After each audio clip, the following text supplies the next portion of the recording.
বন্ধুরা, 2026-এর বিধানসভা নির্বাচনের সব থেকে টাফ ফাইট, হাই ভোল্টেজ বিধানসভা ভবানীপুর। সারা দেশের নজর রয়েছে এই ভবানীপুরে। আর এই ভবানীপুরের বিধানসভার এই মুহূর্তে জনমত সমীক্ষার একটা রিপোর্ট আমাদের কাছে এসছে।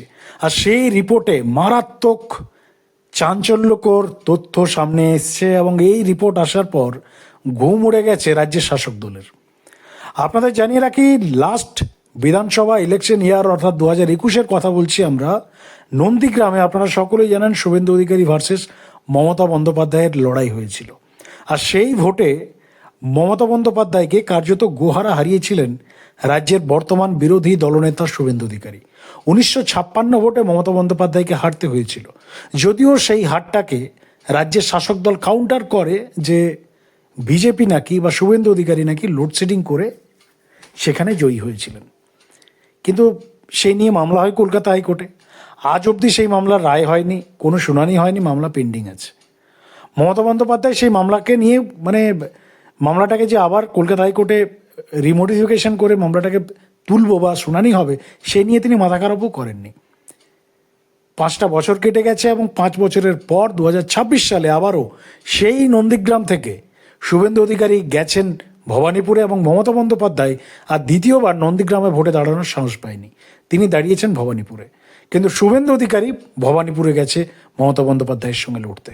সারা দেশের নজর রয়েছে এবং এই মুহূর্তে নন্দীগ্রাম বিধানসভায় যে রিপোর্ট আসছে বন্ধুরা, ভবানীপুরে শুভেন্দু অধিকারী ক্লিন সুইপ করতে চলেছেন।